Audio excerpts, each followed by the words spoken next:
Hi there, Trip Eisenhower. Pleased to be joined by Jaime Diaz and the much anticipated, the highly talked about, gonna change the game, R&A USGA report on distance is out.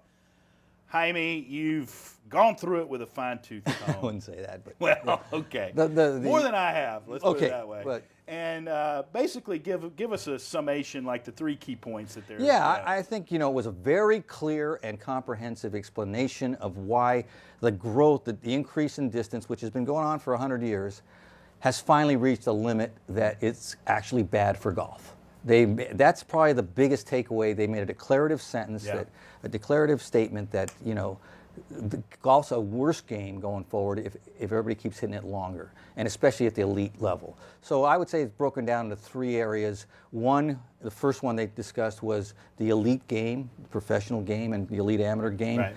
Being changed most dramatically because of the distance the ball's going, to the point where so many golf courses are playing almost too short, taking some of the skill and the well-roundedness that used to require from a champion away. A lot of wedges, as you know. Mm-hmm. And that's something that's detrimental maybe to the major championships. The USGA and the R&A are sensitive to that because they both play on old, the oldest ones, obviously the Open, and a lot of those are very difficult to set up anymore. The second issue would be the sustainability issue, which is the cost of golf, to maintain golf courses when there's a lot of land. When the golf courses are long, more water, more land, more fertilizer, more labor, higher degree of difficulty as far as staying profitable. Right. We see a lot of golf courses going out of business. Yeah. So that's something they want to pull back the footprint of golf. And the third issue would be the average golfer, and how not necessarily he's distance challenged, or that distance has helped him. He's not hitting it very far, but the fact that almost all golfers, relative to the ability to hit greens and certainly hit irons in the greens, play from tees that are too far back. Right. And so they're encouraging people to move up, because the influence of the elite game has given people the wrong impression about how you should play a golf course. They should be playing a golf course with, instead of 6,200 yards, which is often the men's tees, should be like 58, which might, ruffle some egos, but that's where it should be. Exactly. Well, I mean, that's a great point. But when you've got 2,000 yards of tees behind you, and you have an ego, you don't want to walk that far forward. But that's exactly right. I think the average player should be in that 6,000 yard range.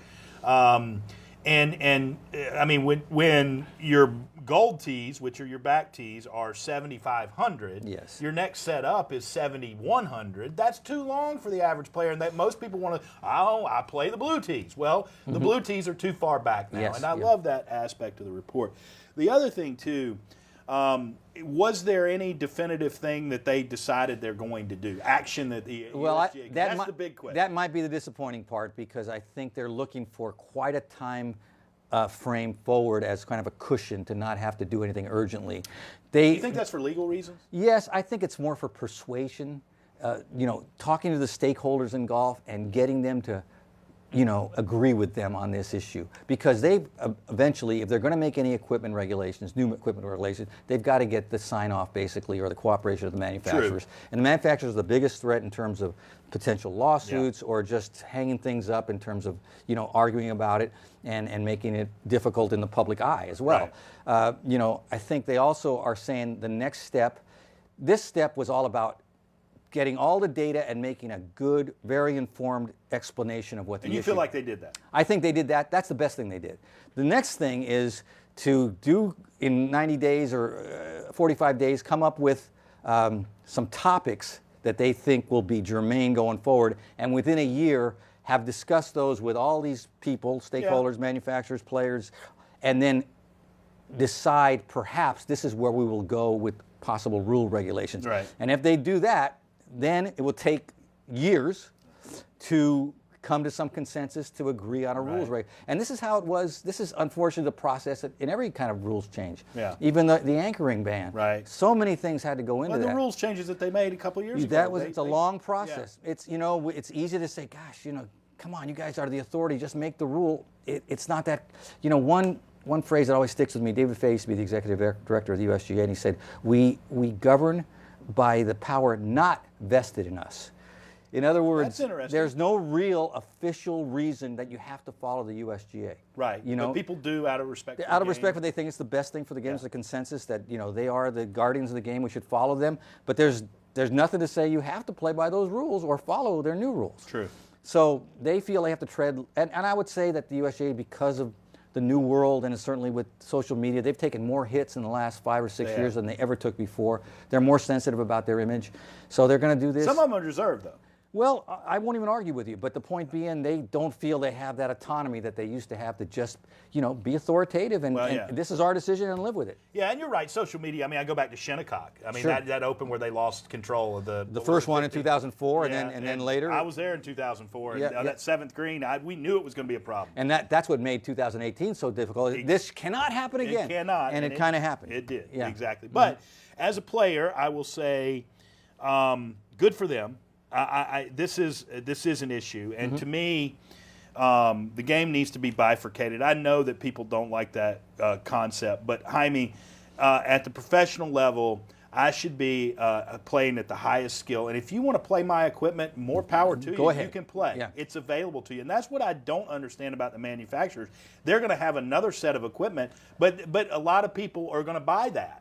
I agree with that, and then also the manufacturers sell to all skill levels. They always talk about game improvement clubs, and they go, if you're a 5 or 6 or 5 to 10 handicap, this is a great club. It's got some pro properties, but it's also got a little forgiveness. Yeah. So it's not like, if I don't play the pro stuff, the game's not as enjoyable. Quite the opposite. Exactly. But you can play the pro stuff.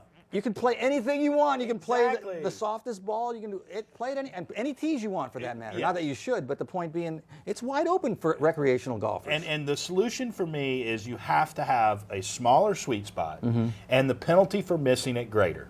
Yeah. I grew up in the last generation that had a dime-sized sweet spot, and our penalty for missing it was a ball that spun a lot and went way off. When did you switch from persimmon? In the late 80s. Yeah. I remember my first Metalwood was in college, and it was a TaylorMade, a Founders Club, actually. Yeah, and, I remember that. But I had a TaylorMade one as well. But anyway. But it did help. The head was so small. It was still back small. then. I pulled it out. But everybody used it because it was a slight improvement. It was a slight improvement. Yeah. The ball. And then when titanium came in, it was really the change in the ball. And I know the manufacturers don't say that, but that ball in 2000, because basically when I grew up, you played the soft wound ball, which spun a lot, or you had a pinnacle like a two-piece ball. Well, there are two-piece balls now that spin the way those old do, and that's really a top flight that spins. Exactly. That's exactly what it became. Yeah. And then the manufacturers started making sweet spots that, instead of this big, they're this big, and the penalty for missing them is much smaller, meaning you can swing harder at a younger age. There it is. And to me, when I see results like Cameron Trugali on the PGA Tour, and I see Danny Lee both adding about 10 to 12 miles an hour club head speed, anybody can add club head speed. I can teach you to add club head but speed. can you play with it? Can you control it on the golf course? But the best players can. Yes, they can. And my point is, when they do that, and it correlates to a one-stroke advantage on their scoring average, goes down a full stroke, the distance is a problem. Because to me, if you can have that distance and gain accuracy and whatever else with it, more power to you. But they're not gaining accuracy. No. They're gaining distance. They're gaining distance, and they're getting to the point where they're hitting so many wedges that the accuracy they're losing is not punishing them. Exactly. So there's an issue, and that's a hard thing to discuss with people unless you explain it really well. I think the USGA did that. Right. I do think the key moment will come in terms of bifurcation. That word is right now toxic to everybody, but it's the word that will unlock the key. Exactly. It'll be the key that unlocks the puzzle here. And just make the pros play a ball that spins more. And I don't care if you're long. Jack Nicklaus was longer than everybody else, but he also drove it better than anybody else. Well, I mean, you came up with a stat in 1980. He was the lowest in total driving. And he was past it by that time, but still, he was that good. He was that good. And his point is, you should be able to separate if you're better than the others, and it's harder to separate now, and probably the biggest reason is the equipment. Absolutely. I totally agree with Jack on that. Well, that'll do it for today. Thanks for going the distance with us, Jaime and Tripp, and be sure to... a little crooked. Yeah, a little crooked. Every now and then we get it in the rough. But be sure to subscribe to our YouTube channel.